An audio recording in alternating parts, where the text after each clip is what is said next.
જ્યારે આશીષભાઈ જોશી બીજા નંબરના આરોપી છે, એમના પર કોઈ જાતનો કોઈ ઉલ્લેખ નથી. ખાલી ફક્ત ને ફક્ત એ ભાઈ એવું બોલે છે કે મને આ દારૂ પહોંચાડવાનો આશીષભાઈ જોશીને પહોંચાડવાનો છે. આપણે આમાં લખ્યું છે કે સંખેડાના આખો જે પોલીસ સ્ટાફ તેની સામે પગલાં લેવામાં આવે અને તાત્કાલિક એમની ભાઈ તપાસ પાછી લઈને નિષ્પક્ષ એજન્સીને તપાસ સોંપવામાં આવે એવી અમારી રજૂઆત છે. હાલ સમગ્ર વડોદરામાં વોર્ડ નંબર 15ના કોંગ્રેસના કોર્પોરેટર આશીષ જોશીની ધરપકડને લઈને રાજકીય માહોલ ગરમાયેલો છે.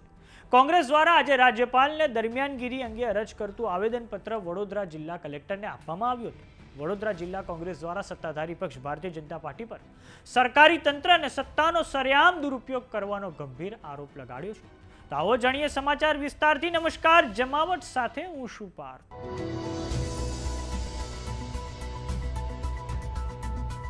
વડોદરા શહેરના વોર્ડ નંબર 15ના કોંગ્રેસના કોર્પોરેટર આશીષ જોશીની ધરપકડથી સ્થાનિક રાજકારણ ગરમાઈ ગયું છે. વડોદરાના વિપક્ષી કોર્પોરેટર સામે થયેલી કાર્યવાહીના મુદ્દે હવે કોંગ્રેસે શાસક પક્ષ ભાજપ સામે સીધો મોરચો ખોલી દીધો છે. કોંગ્રેસના કોર્પોરેટર આશીષ જોશીની સામે રાજકીય કિન્નાખોરી રાખીને કાર્યવાહી કરી હોવાના આરોપો કોંગ્રેસે લગાડ્યા છે. વડોદરા શહેર કોંગ્રેસ પ્રમુખ ઋત્વિજ જોશીની આગેવાની હેઠળ આજે મોટી સંખ્યામાં કોંગ્રેસના હોદ્દેદારો અને કાર્યકરોએ બેનરો અને પ્લેકાર્ડ સાથે જિલ્લા કલેક્ટર કચેરી ખાતે ઉમટી પડ્યા હતા. ભાજપ સરકારની કથિત તાનાશાહી વિરુદ્ધ ઉગ્ર સૂત્રોચ્ચાર કર્યા બાદ કાર્યકરોએ કાગળ પર પોતાના અંગૂઠા પર લોહી લગાડીને સહી એટલે કે છાપ કરીને અત્યંત અનોખી અને આક્રમક શૈલીમાં વિરોધ પ્રદર્શન કર્યું છે. કોંગ્રેસના કાર્યકરો જેવા કલેક્ટર કચેરીએ પહોંચ્યા કે કલેક્ટર કચેરીએ કોઈ પણ ઉચ્ચ અધિકારી હાજર ન મળતા કોંગ્રેસના કાર્યકરો અને આગેવાનોનો રોષ બેવડાયો હતો. અને આ પછી અધિકારીઓની ગેરહાજરીને લઈને કોંગ્રેસના કાર્યકરોએ જમીન પર ધરણા પર બેસીને રામધૂન બોલાવી હતી. અને આ પછી કલેક્ટર આવતા કોંગ્રેસના કાર્યકરોએ તેમને આવેદનપત્ર આપીને રજૂઆત કરી હતી. તો હવે આ સમગ્ર મામલે વડોદરા શહેર કોંગ્રેસ પ્રમુખ ઋત્વિજ જોશીની પ્રતિક્રિયા સામે આવી છે. આવો સાંભળીએ તેમણે શું કહ્યું છે. શહેરના કલેક્ટરશ્રીને આવેદનપત્ર આપ્યું છે. જે રીતે સંખેડા પોલીસે ખોટા બનાવટી દસ્તાવેજો ઊભા કર્યા હોય અમને શંકા જઈ રહી છે. અને જે રીતે જે બુટલેગર છે એને જામીન મળી ગયા છે, પરંતુ આશીષ જોશી જે નગરસેવક છે જેલમાં છે. સંખેડા પોલીસની ભૂમિકા આમાં શંકાસ્પદ છે. માટે સંખેડાના પીઆઈ જેને પંચનામું કર્યું, અધિકારીઓ જે આઈઓ છે, આ બધાના કોલ રેકોર્ડ, આમની કોલ ડિટેલ તપાસવામાં આવે અને એક નિષ્પક્ષ એજન્સી આની તપાસ કરે. સંખેડા પોલીસ સ્ટેશન પાસેથી આ તપાસ લઈ લે, કારણ કે એ લોકો તેના સ્થાનિક ધારાસભ્યના કયામાં આવીને કામ કરતા હોય એવું લાગે છે.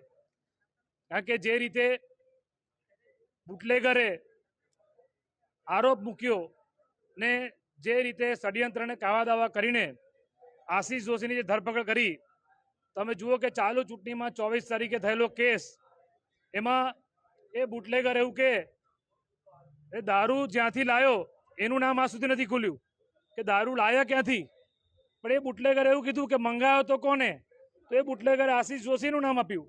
તો એની વાત સાચી માનીને આશીષ જોશીની ધરપકડ કરીને આશીષ જોશી પર કેસ કર્યા, અત્યારે જેલના સળિયા પાછળ છે. કોઈ પણ બુટલેગર ગુજરાત રાજ્યનો એક હાલે ઉઠીને એવું કે મુખ્યમંત્રીને ગૃહમંત્રીનું નામ આપે, તો શું આ પોલીસ જે કાર્યવાહી આશીષ જોશી પર કરી છે એ કાર્યવાહી મુખ્યમંત્રી કે ગૃહમંત્રી કે ભાજપના કોઈ નેતા પર કરવાની આ પોલીસની તાકાત છે? અને ખાસ કરીને સંખેડા પોલીસને કહેવા માંગુ છું કે આ રાજ્યના ગૃહમંત્રી હંમેશા એ ડાયલોગ બોલતા હોય છે કે કાયદામાં રહેશો તો ફાયદામાં રહેશો. હું સંખેડાના પોલીસ અધિકારીઓને કહેવા માંગુ છું કે કાયદામાં રહેશો તો ફાયદામાં રહેશો, કારણ કે અમે સંખેડાના તમામ પોલીસ અધિકારીની ફરિયાદ આપી છે. એ લોકો પછી તપાસ તાત્કાલિક પાછી લેવામાં આવે. એ અધિકારી જેને માત્ર ભાજપનો ખેસ પીપળાનો બાકી રાખ્યો હોય એવા અધિકારી પર અમને વિશ્વાસ નથી અને કોઈ દિવસ એ નિષ્પક્ષ કામ ના કરી શકે. ત્યારે આજે એક જે કહેવાય ને કે લોકશાહી બચાવવા માટે અમે કોંગ્રેસના કાર્યકર્તા આગેવાનો પોતાનું લોહી રડવા તૈયાર છે. ત્યારે અમે અમારા તમામ આગેવાનોએ આજે પોતાના લોહીથી આ થંબ ઇમ્પ્રેશન કરીને અંગૂઠો લગાવીને અમે કલેક્ટરશ્રીને આવેદનપત્ર રાજ્યપાલને સોંપે એવી અમે રજૂઆત કરી છે. કારણ કે આજે આ દેશમાં, ગુજરાતમાં અને વડોદરામાં બીજી આઝાદીની લડાઈ આપણે લડતા એવું લાગે છે.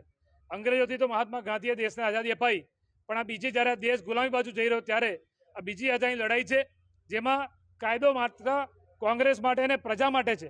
ભાજપ માટે કોઈ કાયદો લાગુ નથી પડતો. અને સૌથી શરમની વાત એ છે કે જે પોલીસ આટલી બહાદુરી બતાવે છે આશિષ જોશીને પકડવામાં, ભાઈ એટલી જ બહાદુરી દારૂના બુટલેગરોને પકડવામાં બતાવો ને, ખુલ્લેઆમ ડ્રગ્સ વેચાય છે એને પકડવામાં બતાવો ને. ત્યાં તો પીપળી નથી વાગતી. અને આશિષ જોશી જેવા ચૂંટાયેલા નગરસેવકને કોઈના ઈશારે તમે આ જે ખોટો કેસ કરીને પકડ્યા છે એ અમે સખત શબ્દોમાં વખોડીએ છીએ. અને કોંગ્રેસ પાર્ટી આ બાબતે કાયદાકીય અમારી લડાઈ પણ ચાલુ છે અને આવનાર દિવસમાં જરૂર પડશે ત્યારે રોડ રસ્તા પર આંદોલન કરીશું. તો સમાચારોમાં અત્યારે બસ આટલું. જોતા રહો જમાવટ. જો તમે અમને યુટ્યુબ પર જોઈ રહ્યા તો સબસ્ક્રાઇબ કરો, જો તમે અમને ફેસબુક પર જોઈ રહ્યા તો ફોલો કરો. સાથે જ અમારી વોટ્સએપ ચેનલ આવી ગઈ છે, જોઈન કરવાનું ના ભૂલતા. નમસ્કાર.